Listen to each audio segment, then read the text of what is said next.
what I want to start with is this. I'm going to go a completely different route today. There's this incredible book, and I had been rereading it, y'all. And let me tell you, I read this book when I was in my 20s, and now I'm reading again. I know I still look like I'm in my 20s, but your girl is 43, 44 in a couple of months. Let's go. All right. But check this out. This book, you guys hear us talk about it all the time. You hear us talk about it on presentations. It is a really great place to start getting some financial education and increasing your financial IQ. First things first, liability versus assets. A liability is something that takes money out of your pocket. An asset is something that puts money in your pocket.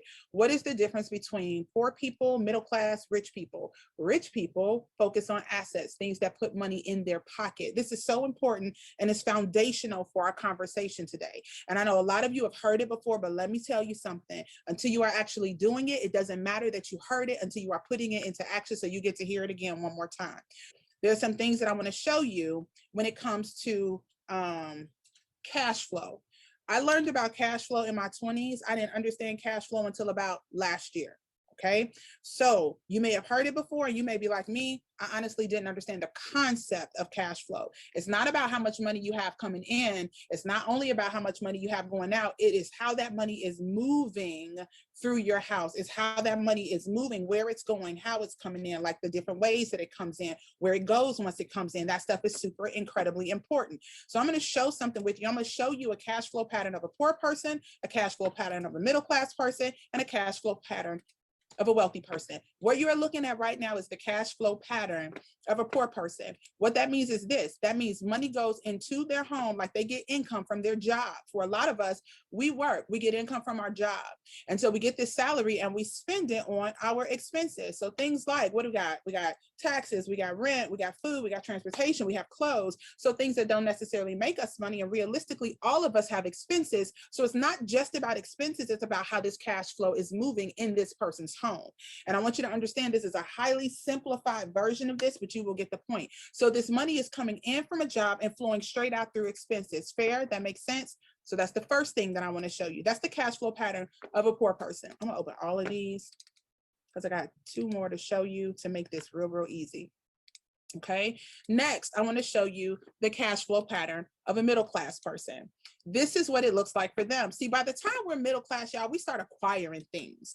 What we acquire is a bunch of liabilities. We acquire a mortgage because it's money coming out.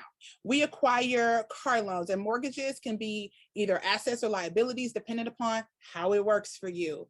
Read more about it. That's not what today is about. The point is, if it takes money out of your pocket, it's a liability. So we get all these liabilities when we get to the middle class, when we think we're doing good. We're making, you know, higher than 60 grand, 6 figures for our family. Because just like Tina, in our household, LaWayne and I together, we were above 6 figures. But why wasn't our money right? Because we didn't understand cash flow. It's never about the amount of money you have coming in. It's about what you do with the money that is coming in and how you use it. So even if you are making big money on here, but you are still broke at a higher level, these are concepts that you still need to understand. So the money is coming in with our salary, but guess what's happening? It's going straight to our liabilities now, and we still got to take care of expenses. So money is flowing from our income, from our job, going straight to our liabilities, going out the door, straight to our expenses.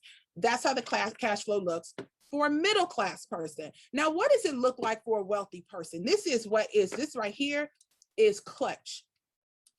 For the rich, for the wealthy, it looks like this.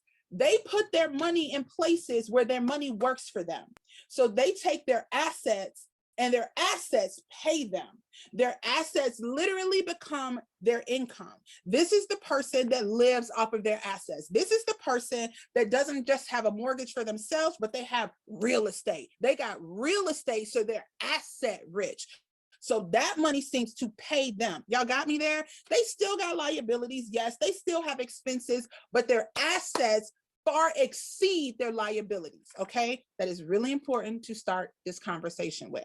I'm gonna share my screen one more time, and I need you to hear 2.5 minutes of this video. Okay, y'all ready? Turn your volume up.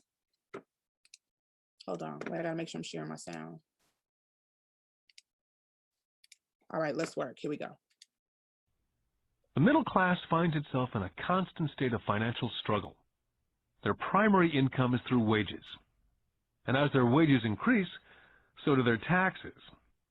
Their expenses tend to increase in equal increments as their wages increase, hence the phrase, the rat race. They treat their home as their primary asset instead of investing in income-producing assets. Remember, the most important rule is to know the difference between an asset and a liability. Once you understand the difference, concentrate your efforts on only buying income-generating assets. That's the best way to get started on a path to becoming rich. Keep doing that, and your asset column will grow. Focus on keeping liabilities and expenses down. This will make more money available to continue pouring into the asset column. This pattern of treating your home as an investment, and the philosophy that a pay raise means you can buy a larger home or spend more, is the foundation of today's debt-ridden society. This process of increased spending throws families into greater debt and into more financial uncertainty, even though they may be advancing in their jobs and receiving pay raises on a regular basis. This is high-risk living caused by weak financial education. As an employee who's also a homeowner, your working efforts are generally as follows. You work for someone else. Most people, working for a paycheck, are making the owner or the shareholders richer. Your efforts and success will help provide for the owner's success and retirement. Next, you work for the government. The government takes its share from your paycheck before you even see it. By working harder, you simply increase the amount of taxes taken by the government. Most people work from January to May just for the government. And finally, you work for the bank. After taxes, your next largest expense is usually your mortgage and credit card debt. The problem with simply working harder is that each of these three levels takes a greater share of your increased efforts. You need to learn how to have your increased efforts benefit you and your family directly. And there we have it. Let me pause this. There we have it. What you want to do is figure out how to work harder in the right places. See, the difference is a lot of us have been taught to work hard. My father used to always tell me, Demeter, you got to burn the midnight oil. If you put in the work, you're going to get what you're looking for. But he didn't understand to tell me to put the work into places that would actually build assets for me. He taught me to put that work into places that were liabilities and would not allow me to have enough discretionary income to pour some money into assets. I learned how to have my cash flowing in the wrong places. What's going on? It's your girl, Demeter McGee, Christian business coach and founder and owner of Christian Business Academy Worldwide. Listen, I wanted to hop in here because I'm so excited to announce the Summer of the Christian Entrepreneur video series. Over this summer, we will be releasing 100 videos. Yes, they are totally designed to take your business to the next level in profit, all while doing so with a purpose so God can get the glory in what you're doing.